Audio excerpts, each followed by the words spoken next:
Well, hello. Welcome. Thank you. First and foremost, I'm going to be doing some live readings here. So, all four of you that commented, we have Paul, Candace, Amber, and Stephanie.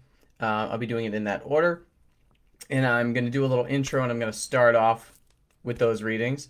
And then I'll talk about the Jupiter Pluto conjunction and I'll also be talking about Mars into Aries. But I know some people want to hear what I have to say about their charts. So I'm going to start. I'm going to start there, and thank you very much for sending the tips in the tip jar that is on Venmo at Astrology with James. If you're grateful for what I do, or you just like to make me smile, that's one of the ways you can do it. So just getting started here. The Jupiter Pluto conjunction is part of a greater expansion of awareness that humanity is going through.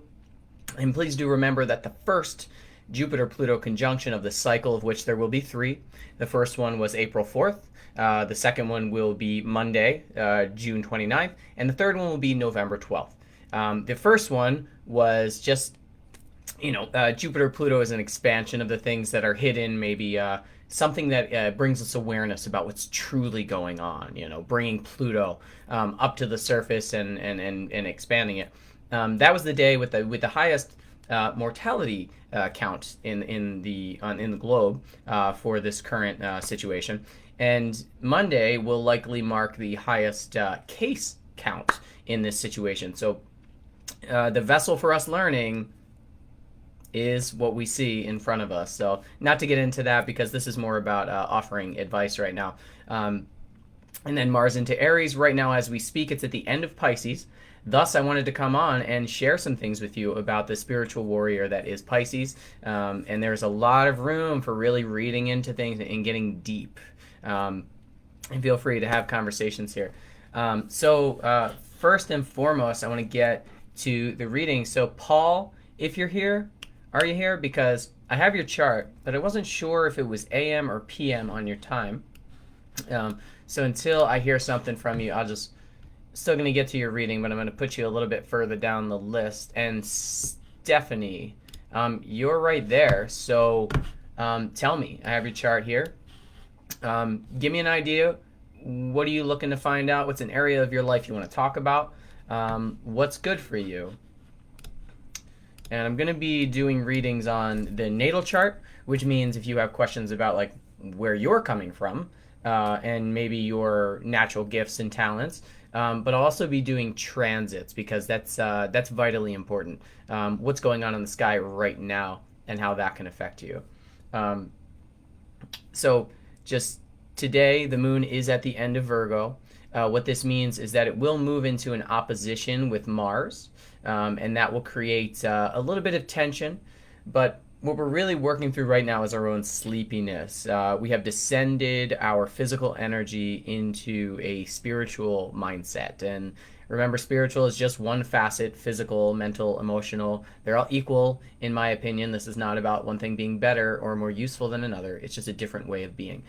So we have descended fairly deeply into the Mars in Pisces energy, which is deeply spiritual, like whoa, thinking about otherworldly things, thinking about, do we have a soul? What does that mean? What is all the spirit talk about in the world? The occult, astrology, and we will have a swift shift by the end of the day into a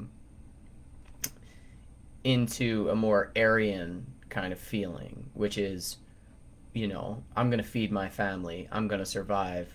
I'm going to get there. I'm going to do my thing. So it's a fun time. We can really get moving.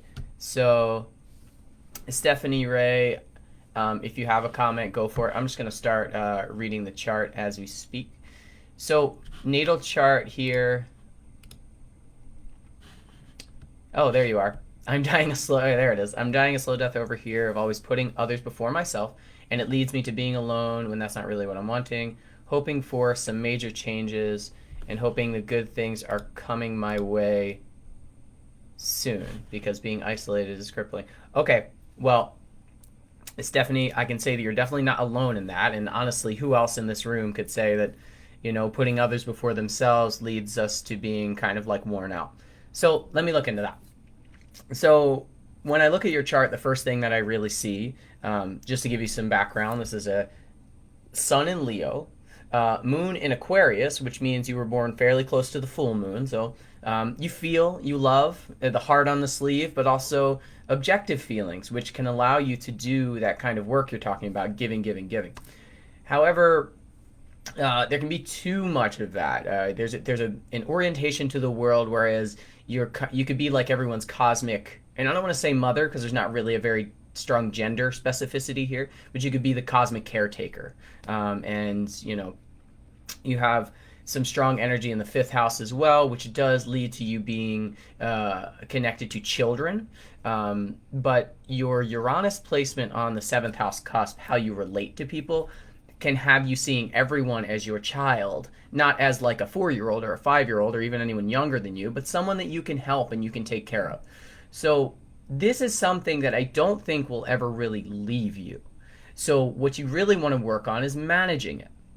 Okay, and during this time where you may have been, we're all being isolated, it almost could feel like part of your family is being taken away from you, because clearly one of your gifts is being around people, and I'll talk a little bit more about that because you have that in your chart as well.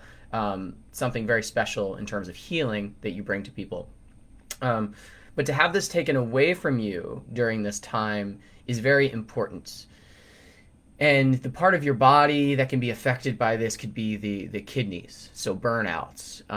It's a give, give, give. It's a solar giving in that your presence and your love, but then beyond that, there's a soul, SOULAR, solar type of giving that you're doing, where you're channeling the energy of just cosmic love.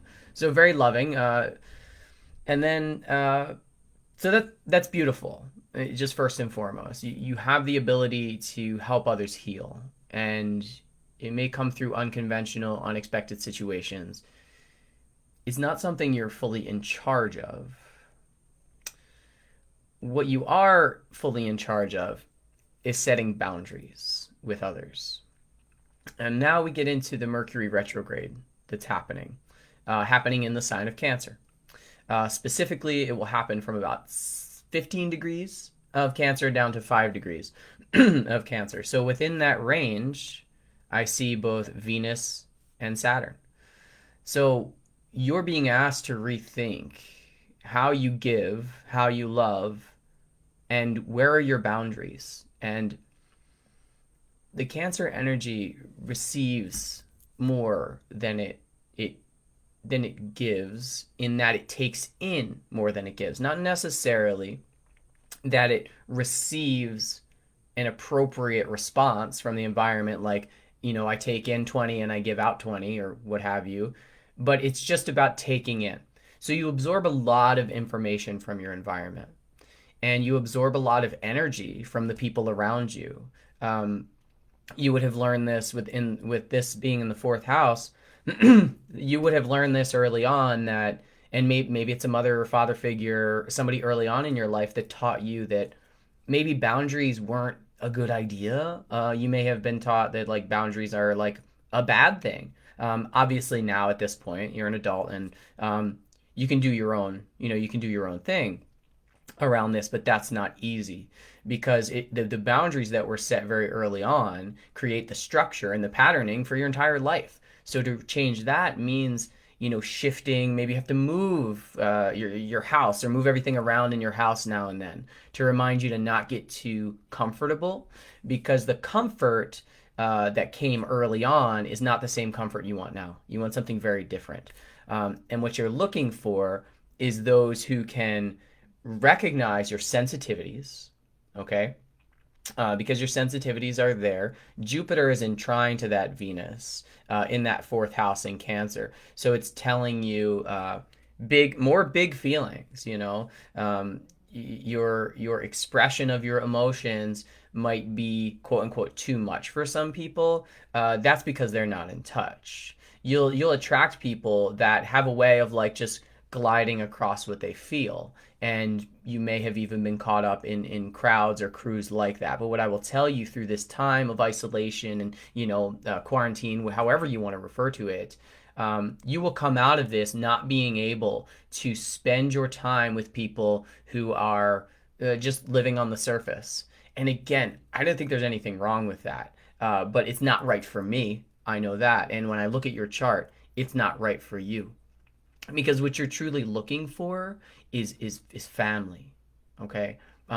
People who are like, yeah, like I'm with you, and it doesn't matter what you say, they're not going to judge you for. And we're seeing a lot of this in the world with Mercury in retrograde in Cancer, like people saying, well, you're doing this, so you're not allowed near me.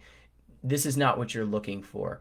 The people who can withstand the test of your intensity and your commitment and your love, because you love people. You just hug them with your energy, and you give off a very strong solar energy as well. It's like being around the sun. It's very warming. I can feel it through the internet. We have not met in person. But when I look at the transits that are happening, a lot of what's going on is, the Jupiter Pluto conjunction I talked about, the Saturn being involved, slipping back into Capricorn in just a few days now. It'll be on the 31st, I believe. This is all in opposition to your natal Mercury in Cancer, while Mercury retrograde in Cancer is happening. So it's a complete rejuvenation for you. And honestly, my friend, I want to say that I don't think you can fully rejuvenate if you're around lots of people. I know that you grow from being around them and it feels good, but at your core, when you're really relaxed, and that this is not, no caffeine or something that makes you stimulated, maybe some exercise and then come home. When you're truly relaxed, that's when you recharge on a deep level. You've been gifted with a lot of energy, with a lot of, like, you can get through things, you're a survivor, you know how to like rebuild and fit in. But over time, that starts to wear on you. And so this youthfulness that you have will always be there, but you got to keep your body and your electricity and your energy body in that same place. So Pluto in the sixth house is in what's called a semi-sextile to Mars. And I know I don't need to use all these terms, but it helps me. What this means is that your dedication to your health and habits, okay? And if you have little ones in your life, and you take care of them, your dedication to them as well is what paves the way for your empowerment. You are given a lot of power to help people structure their lives. You may even be depended on by other people. I wouldn't be surprised if you've had some really kind of scary people, and this is likely to come through in the masculine form, that you just needed to get out of your life, and they may have been a little rough around the edges. But in clearing them out, what you're doing is you're protecting your flock, because you do have a flock. And it may seem that, people aren't paying attention or taking your advice, but the changes that you engender in other people have to do with their emotional concepts of themselves, the way that they think. You can help people redefine the way that they think about how they feel. And you're not going to see the results of that. And sometimes those results don't show up on paper or in the real world, or maybe for years to come. But trust me, you're doing a lot for people. So the real key here, and I'll finish with this and give you some tips on this. The key here is to understand how to flip the script on that and bring it back to yourself.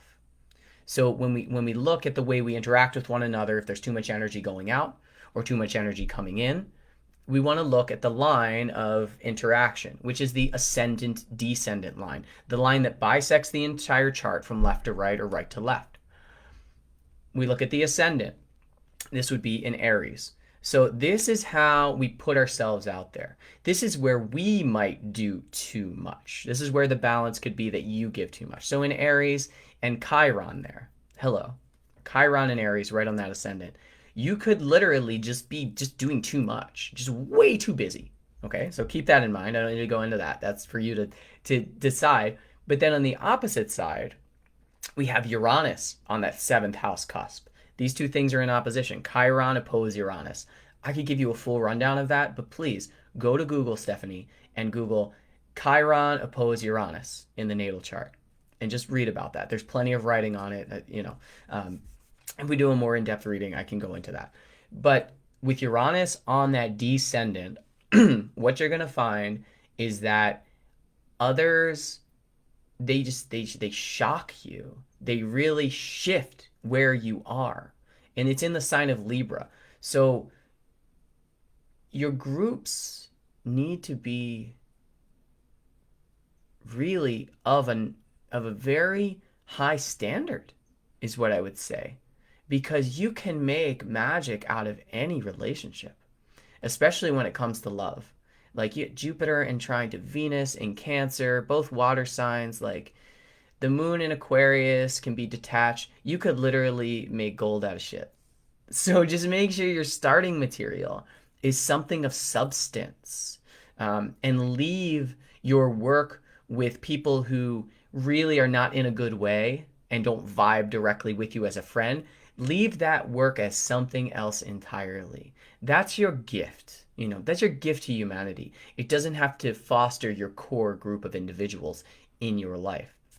And so the important thing here is to not allow the world to be the reason that you change, Uranus in the seventh house, but to be the change, duh, be the change that you need. Not the change you want to see in the world, but when you feel the changes are coming, if you keep waiting and putting it off, and I'm not objecting to you or anything. This is just what's coming through.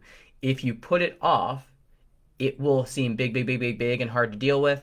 And you'll obviously deal with it, but you'll be increasing the amount of anxiety that you feel, not good for your nervous system. And like we said before, the time when you really relax is when you're alone and everything's taken care of and your family is around you. So that's really what I wanted to say here. And I mean, you nailed it right off. Boundaries. There's some wonderful books on boundaries. That's where I always start with a book. It seems to ground me in. There's a book called Boundaries and Relationships. And if somebody wants to Google this and share the link, Boundaries and Relationships by Charles Whitfield. Okay, this is an older book. I got my South Node, Venus and Capricorn. I'll study something from 100 years ago. It can still teach me now. But it's called Boundaries and Relationships by Charles Whitfield. He also has a book called Healing the Inner Child, which I think go hand in hand with one another. But I'd recommend both of those books, specifically the Boundaries and Relationships. You can find it used for probably like $5 somewhere. And those will help. And yeah, setting boundaries is an uncomfortable process. But if you don't do it, you will feel like a victim because you are a victim, but you know who you are a victim to. You're a victim to yourself because you have not expressed. But honestly, over the next year, the oppositions to your Mercury placement will have you speaking out to the world. So polish that up. Get used to being, the person who says, no, that's enough. And stop things before they get too much momentum, because once things have momentum in your life, you are a dedicated person and you offer a lot. So Stephanie, thank you. So let's see. Paul, are you here? I also have Amber, Amber Shoshana, and the other chart that I have would be, as I forget, because I got really into that. Make a list, James. Just make a list. All right, we got Paul and Amber.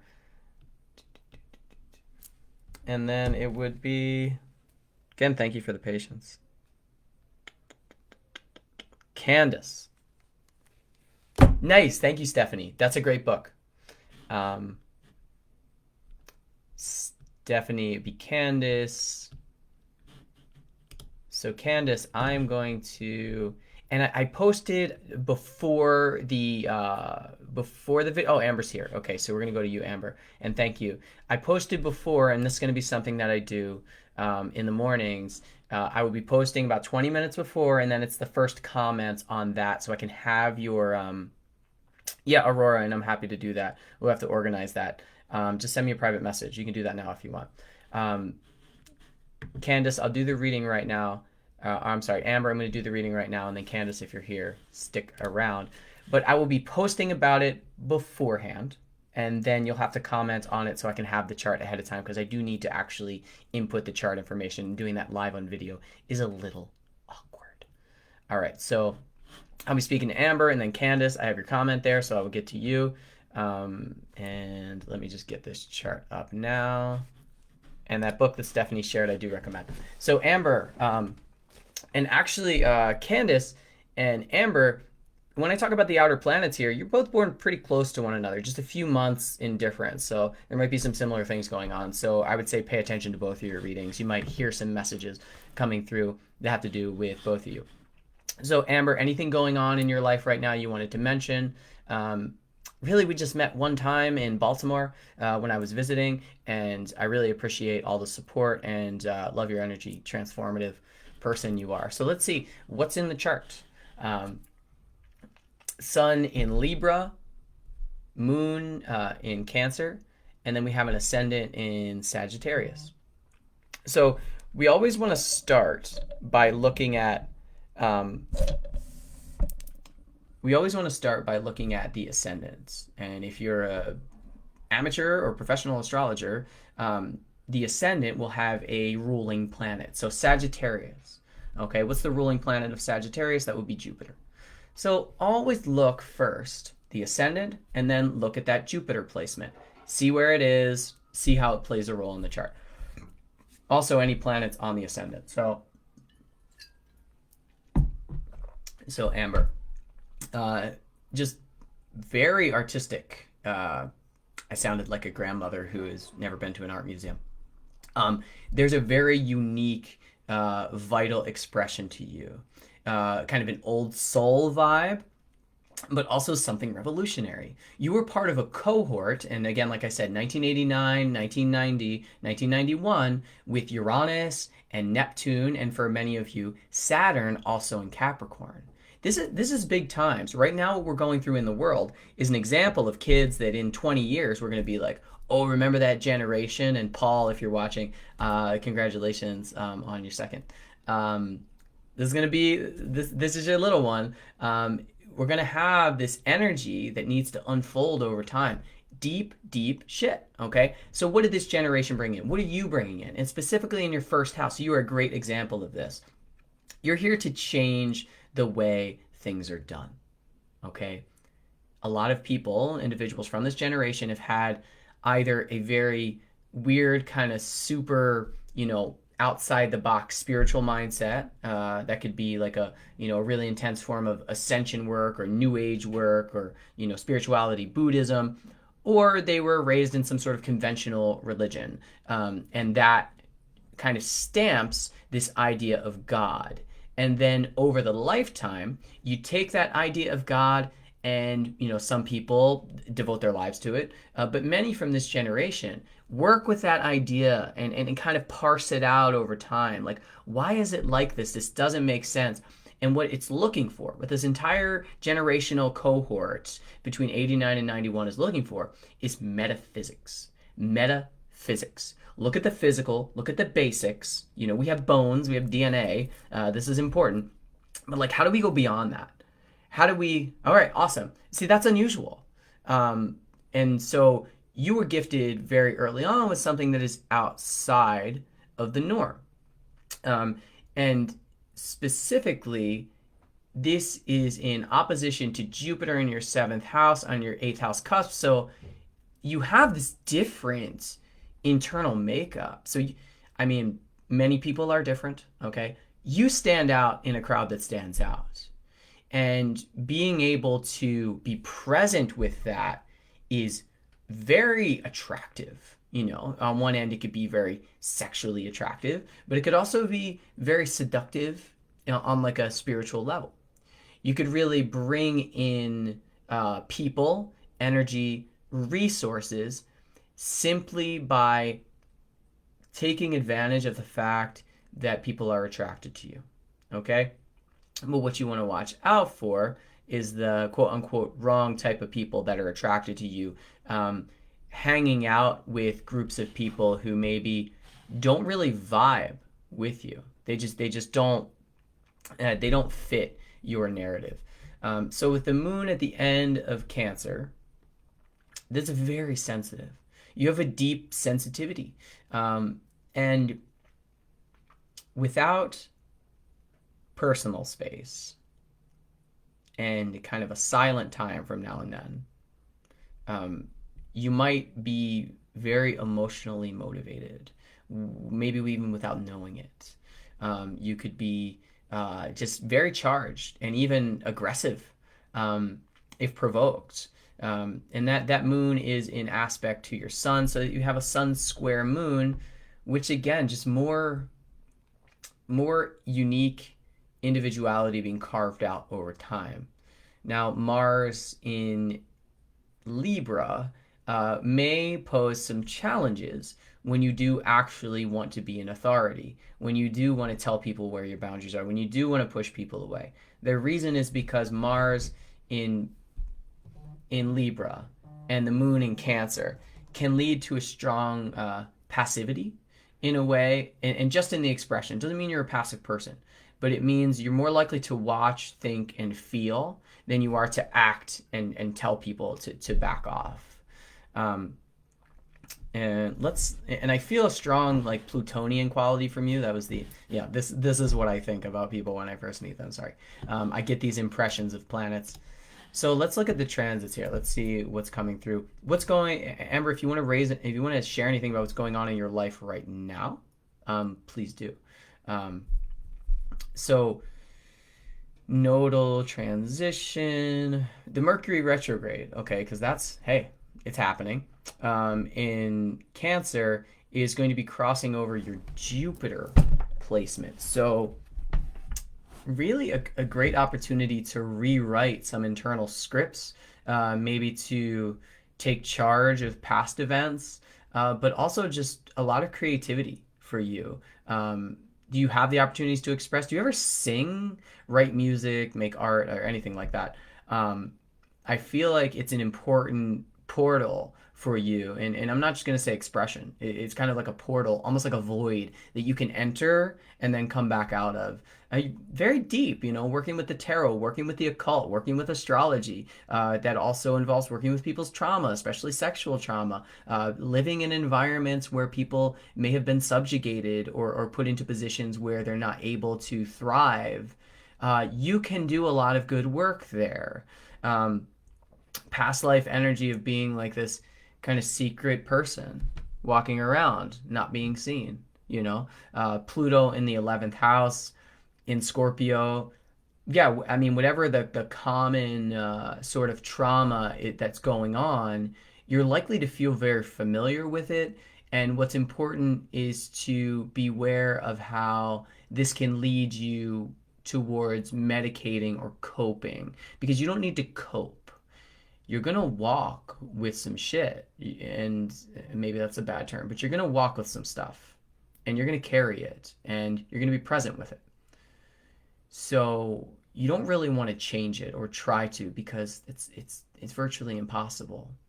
And the goal here, ideally, is to be able to walk with these heavy and what some conventional attitudes might say are darker things, and just walk with it. And you'll notice that the people around you are fighting it. They're attacking it. I can't take this. And you're just saying, this is fine. This is life. You're going to be okay. And maybe you say that in words. Maybe you don't. And you just say it with your energy. But you'll always find a way to express in such a unique fashion. And just, what I'll say to you is never lose that unique energy. Never lose that individuality. And even in places where you have to maybe succumb to social pressure, whether it's about how people are dressing or how people are talking, how they're eating, how they're acting, always make inroads to still continue that streak of individuality. Because you have a very specific family of people who do want to find you, and you want to find them. And this is something that could develop later in life, or it might come and go, but you're awesome. Thank you for the openness. you're going to transform a lot, okay? Especially in like how you appear. And that's fine. That's good for you. It helps you be bob and weave. But at the core, there's a family orientation. There's a specific type of person that will stick with you, but they will stick by fitting out. They're going to be different as well. So the more that you're willing to be like, fuck this shit, I'm not following the rules. Like, I'm not here to piss anybody off, but if I need to, I'll piss them off. The more you follow that and deal with the blowback, your tribe will be able to find you. And that is really where the deepest sense of satisfaction will come for you. People who you could sit in a house, on some couches, or on a porch, and nothing needs to be said. It's a very creative space. I can see it. And things just flow. And that's where you can be you. That's where you can love you. That's where, because you'll find people that you love dearly, and you very likely will have many relationships with different people, maybe some of them short term, some of them longer, intense for a time and then gone. But at the core of it, you love yourself, and like whatever lineage, whatever heritage you came from, ancestry, that wasn't able to be prioritized previously. So simply by you being like, I'm cool, just like, and you don't have to tell everybody that. Just knowing that you're a good person and that you love yourself for all your, your uniqueness and your weirdness, and that's what you're telling people when you push these boundaries and you're willing to be different. Okay. Then your guides, they're right there, okay? The planets in the 12th house, just behind the ascendant, those are guides. That's the other worldly energy coming through and talking to you. And there's a big crew, and it's about the feminine, okay? It's about the lineage of women, and how they have been treated and how they have had to subjugate themselves. And they're just so fucking proud of you because you don't give a shit about that. And like, you don't have to do it. You're safe, okay? And if early on that wasn't the case, early relationships, then it was just pattern breaking. I want to remind you, because Venus is coming out of retrograde. Okay, this is an auspicious time for you. The Mercury retrograde on Jupiter, and then Venus coming out of retrograde is going to give you the opportunity to really redevelop how you relate to people. So what I'll say is, don't miss the opportunity. Okay, because you are fully supported. I say guides, but like, come on, ancestors, grandparents, mother, sister, cousin. You're here to stand up for something different, and you don't have to live in the same world. Like for the example that comes to mind is like straight versus gay. It's like you can be wherever you want. Healthy versus unhealthy. Literally, it's a big spectrum. Just live within the spectrum. You're part of the spectrum, and you have this otherworldly quality. So when shit goes down, you're someone I would want to have on my side, because you got these magical kind of like zapping powers from another dimension. I guess I'll stop with that. But major reboot energy. So I hope you're taking advantage of it. And as Mars moves into Aries tonight, and it will spend 6 months in that sign, you have an opportunity to, it's just all rebuilding. You can rebuild whatever you want. And the key is just, other people are going to ask for some of your energy, right? They always do. Just aim towards more of it for you in these times, okay? That selfish love. Because narcissism is like selfishness gone awry. But there's healthy forms of selfishness, and I want you to practice those. And then when you're hanging out with people and they need someone to just kind of like elbow them in the kidney because they're acting like a fool, you can be that person who does it with love, and you're like, keep going, stop doing that. And that's what I will say for you, Amber. I thank you for being open and listening. And remember, you can come back to the video and go back to the reading. I can serve as a recording. Yeah, witch friends. Witch friends? The witch friends. That's the ones. Work with the stones. Okay, work with the crystals. Pretty sure we met outside of a crystal shop. But were you even working there? I don't even know. It was a long time ago. Baltimore, love you. So Candace and Katie, I'm seeing you. 1982, baby. Yeah, me too. So we're part of that cohort. That's the last time that Saturn, Pluto, and really Jupiter came all together at the same time. So really interesting. A lot of shit went on then too. And then the midpoint of those two was September 11th, 2001. So a lot of shit happens during these times. This is just the case. So Candace, let me go back and read your comments here. And I know you're all wondering what I'm drinking here. Well, it's grapefruit that's been blended with fresh made kombucha here and some ice. Grapefruit, when you work with it, eat the white part and the seeds. Incredible antiviral qualities, can get rid of parasites. Thank you for taking the time. Super real in my life. I've gone through a lot of Saturn transits last several years with my stelliums. Major changes because of my charts with major focus points. Ooh, the eclipse was on your midheaven. All right, questions. Thank you. This is awesome. How can I best navigate the Mars transits plus retrograde in my 7th in the next 6 months? I just ended a 3-year relationship because, well, it sounds like a good time to have a Mars transit to the 7th house. I want someone who wants to settle down. Okay. It's supposed to be my Super Bowl, right? How to manage the heavy Jupiter, Pluto, Saturn on my moon. Okay, we'll get into all that. All right, you too, Amber. You have a wonderful day. So Candace, and again, thank you for the tips in the tip jar. Much appreciated. So Candace, yeah, you got that. Right on that Libra rising. So you, very interesting chart. You're definitely here to be. Let me be careful with this term, Candace.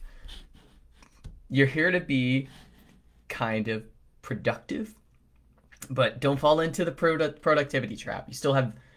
It's not about your value, but you have the gift of productivity in spades. You get a lot done. When you want something, you're gonna get it. And it's just a matter of, do you want to work with people who it's going to be lots of work to get them to help you do it? Or do you want to find something easy? Now, nothing, Astrology with James at Venmo is the tip jar. The qualities that you want to look for in a person have to do with, they can motivate themselves, but they can also listen. Okay, that's the Libra rising, and then Aries on the descendant. You just really want to ensure, and in case I don't see any comments from you here, so I'm just gonna leave a little note so you know where to come back to in the video for the reading.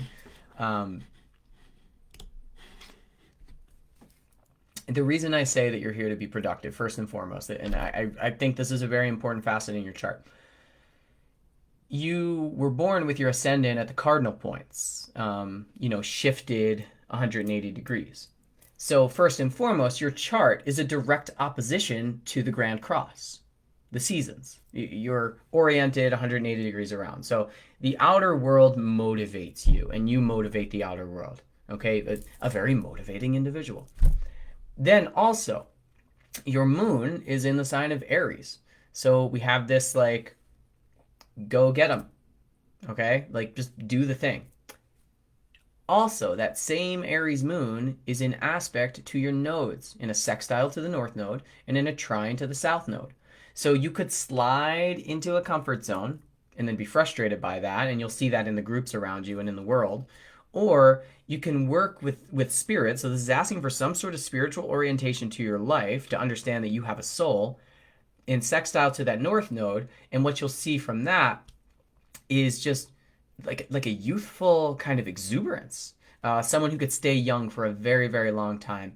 But the key is in that soul level awareness and not leaning too hard into just like getting attention or being, I don't know, famous.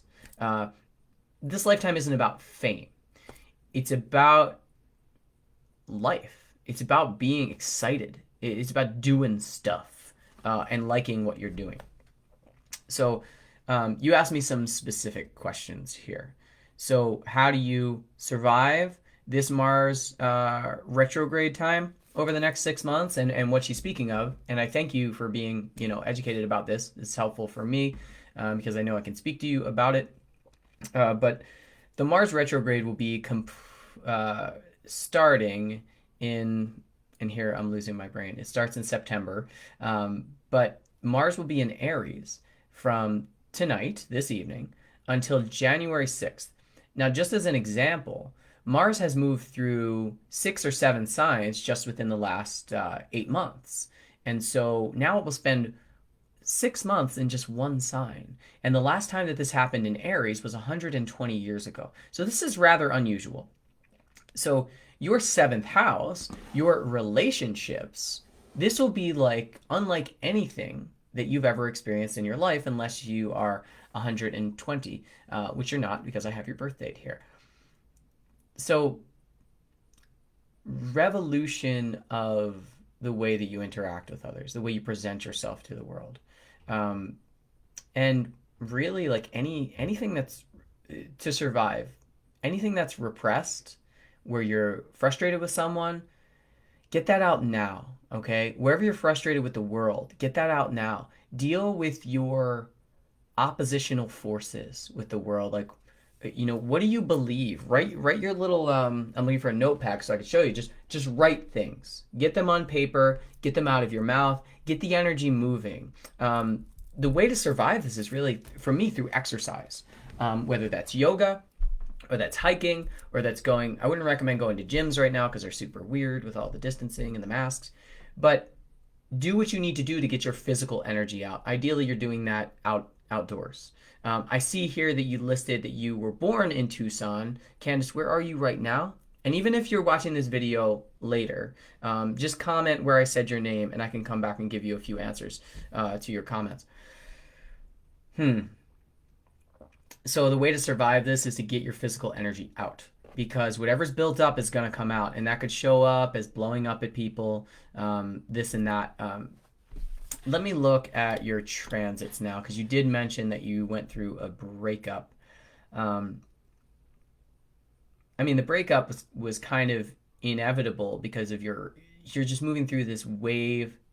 Yeah, nice. Good to see you.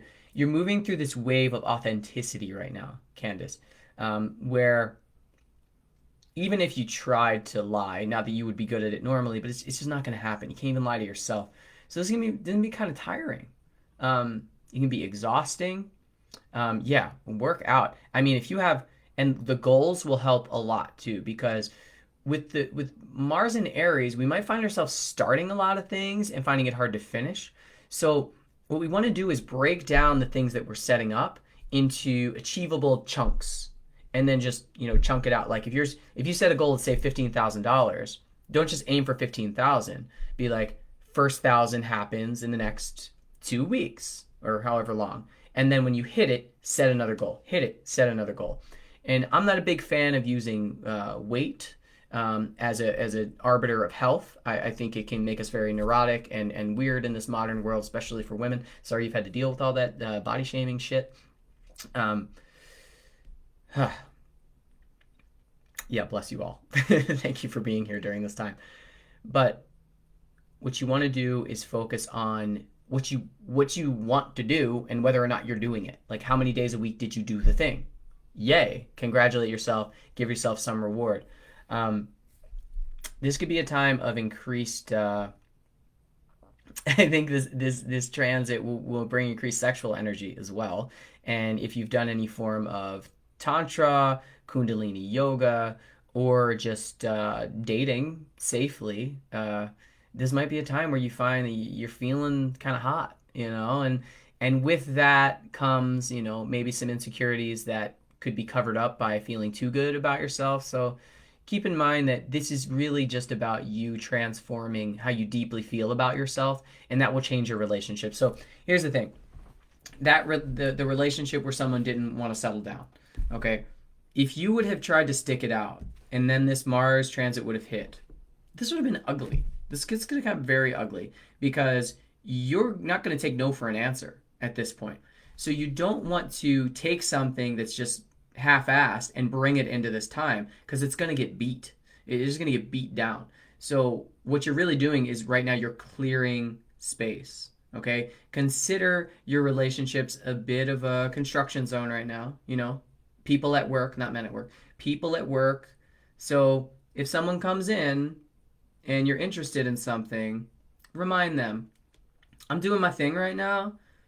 I'm not trying to get too attached to anything, but I'd like to keep you close, and let's keep interacting. So keep things a little bit lighter than you might usually. And I'm not saying I know how you do things usually, but if you go deep quick, do the opposite for now and for this 6-month period. because when things start to move forward again in late November into December, you'll find that you have a lot of energy to give that is like brand new. I mean, look at this. You had, and I'll get into this, you had the eclipse right on your midheaven. So we'll talk about work in a second. So you had that transforming, and now you're having the Mars retrograde in that seventh house. All right. We had Venus retrograde opposing your Sun, your Mercury, and your Pluto. All right, and it almost got to your Mars as well. So you're doing everything. Well, not in opposition. I'm sorry, it's a quincunx, having you rethink things and adjust things. So there's been all of these adjustments that you've been making, and you're going to continue to make. So again, if I was at if I was hiking and I had like this much water, I'd be like, all right, I can only make it so far with this much water. I know I got to turn around when it gets to here. You probably made some choices in your life that you're like, I'm going to run out of water if I keep hiking this trail. Time to go back home, get more water, and start on a new trail. I like to use hiking as metaphor. And maybe that's the way that you should be getting that energy out if you can during these months. Although it can be rather hot, so do stay hydrated. So the other question you asked me about, about work and about how, manage the heavy Jupiter.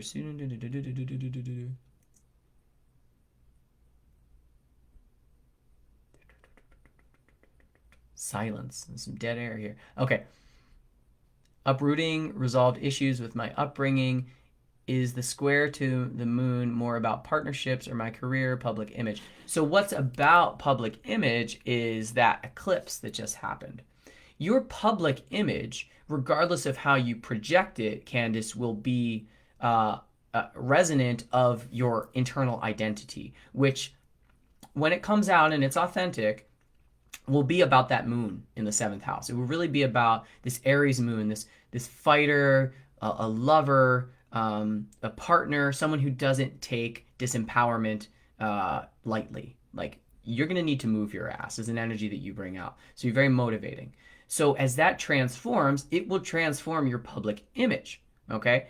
But also there's how we market ourselves and how we put that out to the world. So that also, with the eclipse, and that was just, like a week ago now, the eclipse on the midheaven says that's also going to change the way that you put yourself out there and also the way that you're seen. But this is a bit of a restart. So if you're going through any sort of grieving right now, that's very natural, okay? And honestly, it's to be expected. Okay. You talked about like uprooting unresolved issues with your upbringing. That's the fourth house. Okay. You got Uranus, Venus, Saturn, and Neptune in conjunction there. And your Saturn Neptune conjunction is spot on. It's within a couple of days of that happening. So when things need to be rebuilt and changed, that's what happens.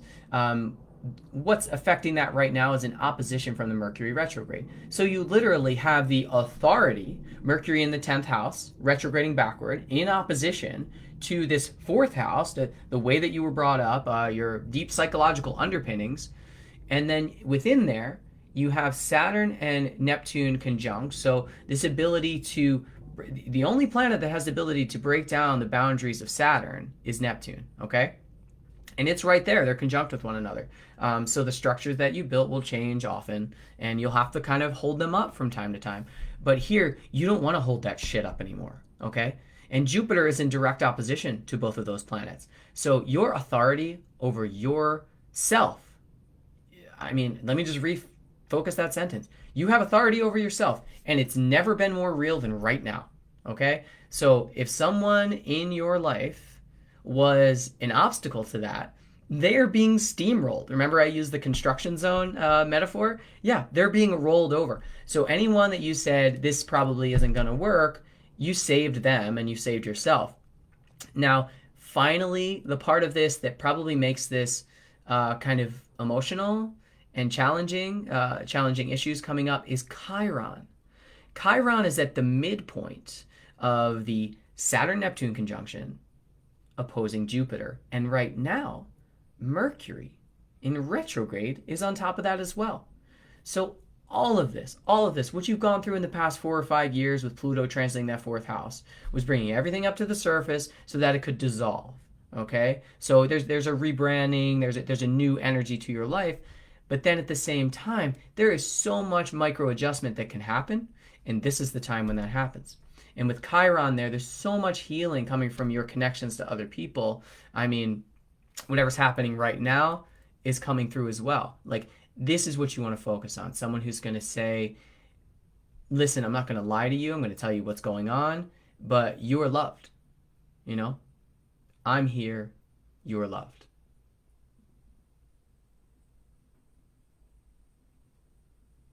Because you are. And like the work that you've done is the gift to everyone.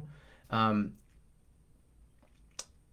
things will continue to transition for you through this Mars transit in terms of how you present yourself. So be patient. Don't go all in on a bunch of putting websites up or anything like that right now. Although keep working on what you do put out there as a public image. But by November, December, and January, you're going to be right on. You're going to know how you want to present yourself, how you want to put yourself out there. So just live in a healing space for yourself for now. And remember, if somebody wants to come close to you, boundaries. Like, listen, I know I feel love for you and you're awesome and you're making me excited and tingly, but I got to go be alone. I can't do these 48-hour windows where I'm just with the same person all the time. You need that breath of fresh air. Go make love to the ocean, to the mountains, to the stars, all of that. Yeah, and have some fun. That South Node's there for a reason. You can attract attention when you want it. So go have fun, attract some attention, and then go back home. Don't make too much out of it, because you're really here to help the people who need help, who have been disenfranchised, who have been messed with, and that'll unfold over your lifetime. No reason to rush into that. I hope that was helpful. All right. Thank you for the messages. Just checking in.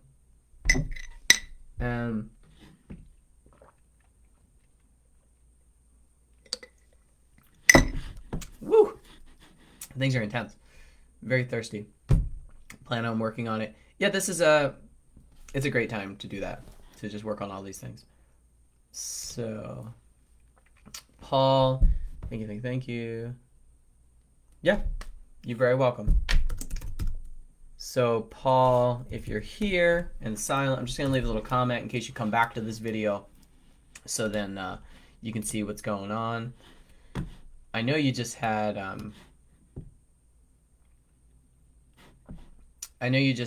a child, so love you very much, and maybe at some point it will be safe for me to travel across the country and come to New York City again.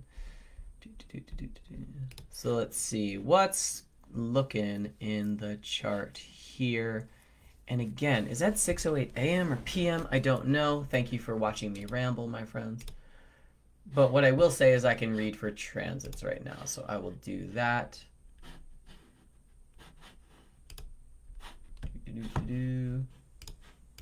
And so moon in Cancer, Sun in Scorpio. Not going to read for the rising right now. Not sure of the time.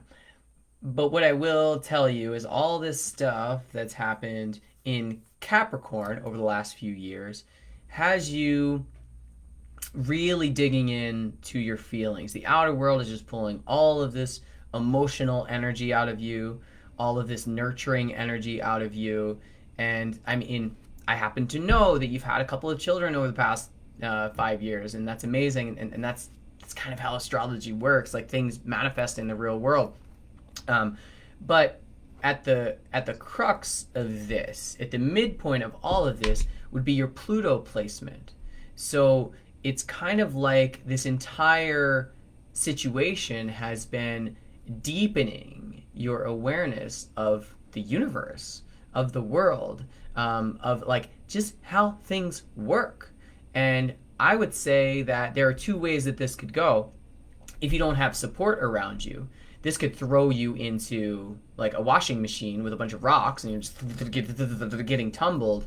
But if you have the right people around you, it's kind of like being dry cleaned but with natural materials. It's a deeply cleansing experience.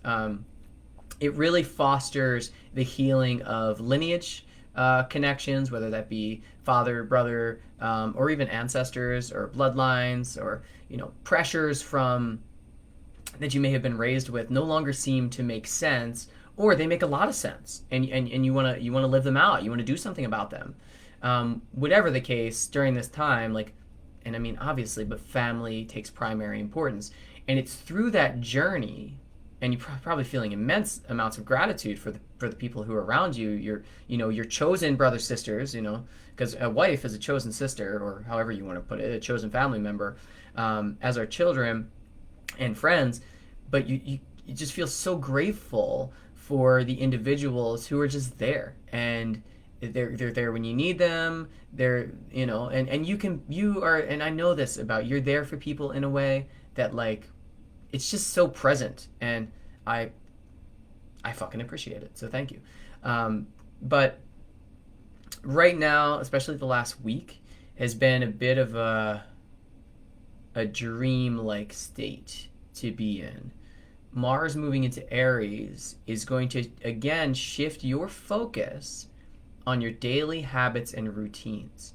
Now, if you've been interested in shifting your health, your daily habits around what you eat, or your exercise, this is a wonderful time to do it. It's a 6-month period. The beauty of this Mars retrograde, staying in one sign, it means that there's going to be one part of our chart, which is one part of our life, one facet of it, that is going to be able to get focused for like 6 months in a way that's super direct and is really empowering. Mars in Aries.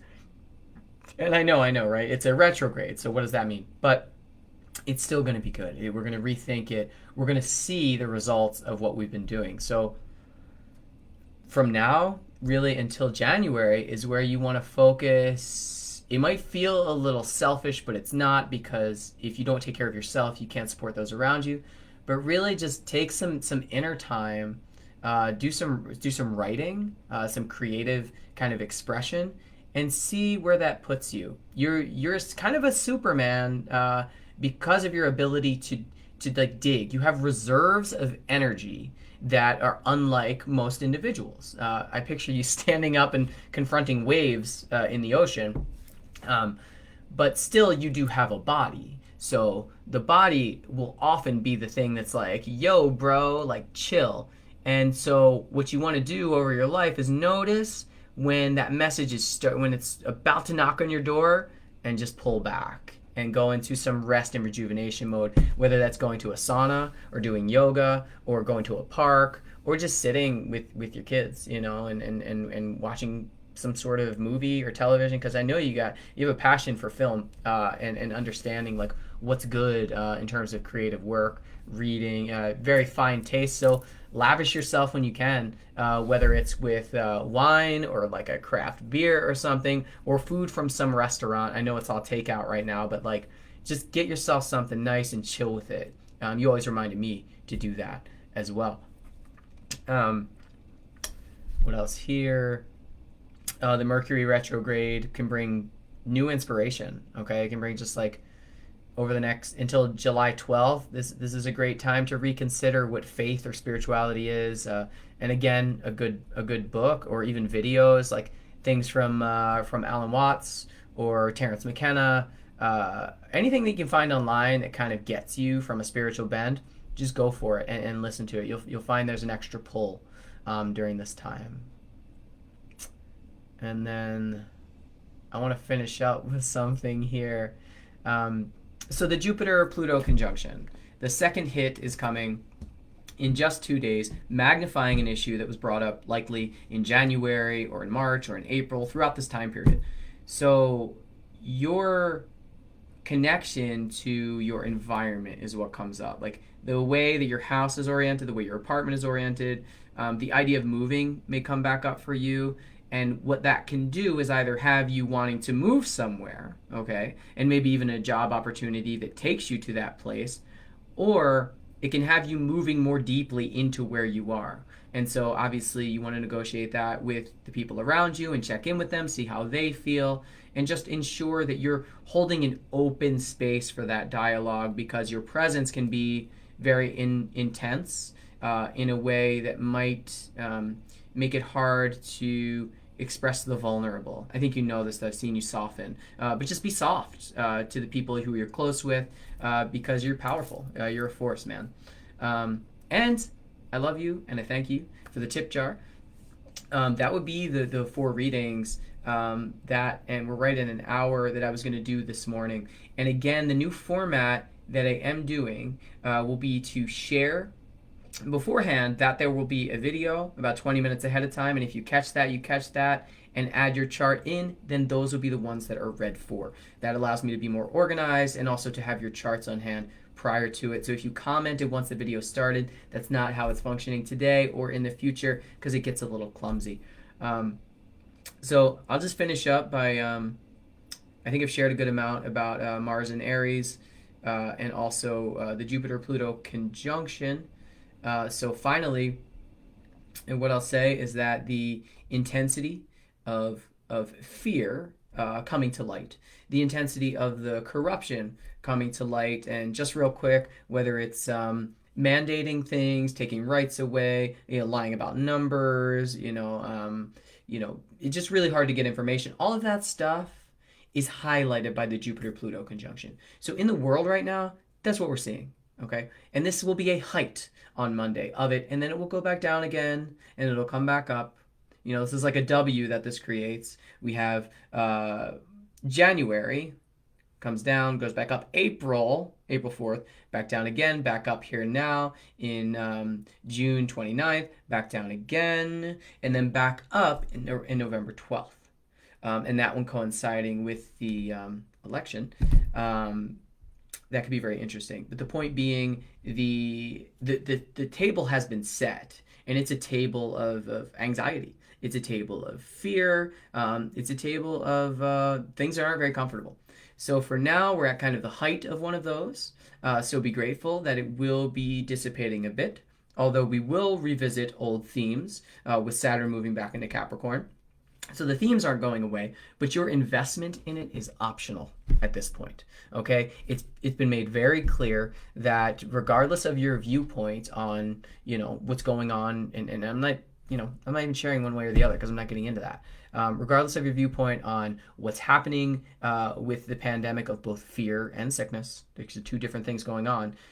All you have to do is just kind of like glide below the surface for now. Okay. It's not a good idea to challenge people when they're at the height of fear, and it's not a good idea to try to tell people what to do when they're feeling infringed upon. So live and let live, and just leave room for messiness because it's a little messy right now. We're all reorienting. Neptune went into retrograde, so for some of us, we won't even notice that. And hear me out on this. This is about having a spiritual practice, okay? It's not about being spiritual. That's not a thing. You can't be more spiritual than someone. I'm getting tired of saying that word. But if you have a practice that allows you to foster a more loving and faith-based experience of your physical life, the challenges we face, through going inward or going outward or going higher or going lower into the earth, working with crystals, things that are unseen, if you can do that, then I think you're really going to like Neptune retrograde, okay? Because there's going to be a lot of downtime where we're just kind of waiting. We're waiting for this to pass. We're waiting for that to pass. We're waiting for things to reopen. So do those practices. Reinvent your relationship to the higher power. You can do that. You have the power to, all right? I give it to you. It is not mine to give, but I foster it through my energy, and Kirtan is amazing, okay? And Odessa specifically, I'm going to message you. We need to talk. Kirtan specifically is a way of getting people who aren't toward, and it's not like people haven't been introduced to meditation or spirituality. It's just that their form of spirituality is very physical. And so to bridge the gap between those who want to go in and just be silent for 10 days at a time, and those who want to just like go run in a field and scream as their form of spirituality, Kirtan is a great bridge between those two things. Okay, so is yoga. There's a lot of discipline in yoga though, but Kirtan's kind of fun. Is for some people going to karaoke is spiritual. And then there's meditation. So it's kind of like the meeting of kirtan is karaoke meets meditation. The word itself, kirtan, karaoke. Um, but that's beautiful. And if you know anyone who doesn't have this sort of practice, and specifically if they really benefit from being productive in the outer world, they're social climbers, and again, nothing wrong with that. But this could be a very hard time for social climbers. So reach out, just talk to them, because if you're doing your inner work, then when you talk to other people, you're like bathing them in that, okay? So by doing that, you're sharing your gift, and just absorb the gifts of people who are different than you, that have different opinions. They're fucking magical, okay? And I know I'm going to use this one word I haven't said the whole time. People who support Trump. You can learn from them. Yes. Yes. Maybe I'm one of them. Maybe I don't support any of this. The point is, you don't know something about a person because of one thing that you learned on Facebook or the internet. And what you don't know about them could fill your entire life of learning. So be love, share your gifts, and you'll get angry, okay? There's a lot of triggering things. That's okay too, But let your inner child tantrum and then move forward. Or if you have a child, let your child tantrum. If you have kids, I don't bring this up, but if you have kids who are of an age, especially 2 to 5 years old, maybe they're teenagers, they're gonna get pissed off. Okay, the whole globe is enough to piss everyone off right now, and the Mars retrograde will make us notice where we're angry. That's why I say get it out now. Get it out now. Get it out now. Learn methods for working with it now. We're going to become much more in check by the end of this. No more impulsive shit. Okay? We can't just be pushing people down the stairs or deleting people out of their lives because they think something. This is unsustainable. All right? There are karmic repercussions to all of this. Your shadow will find you. It will come and it will find you. I love it. We know nothing but spirit. This is true. And everything that transcends through spirit down into physical is what we see in front of us. So it's all connected, and it all is as it is. I am that I am. So keep it easy, keep it sleazy, take it easy. I really appreciate everyone being here, and I'll be doing more of these videos in the future. And if you are interested in a reading, you can private message me or go to my website. You know what? If you're on here on Facebook, just go ahead and private message me and ask me about it. That's much easier, and we'll organize a link I have a special for Facebook users, and I'll be posting that. Or if you message me, I'll just tell you about it. But it's good to hear from you. This is a great time for me to read and to be here. And just a small closing prayer.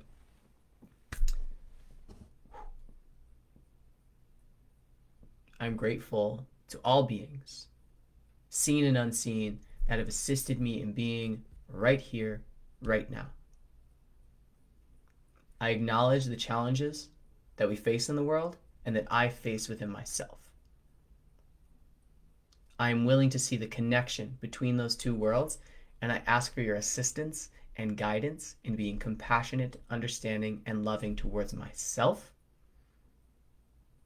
so that I may share that with the outer world. And I release all of these tensions and these intentions back to source, so it can be returned to me. It can be returned to me. And so it is, and so it is, and so it is. I'll see you soon.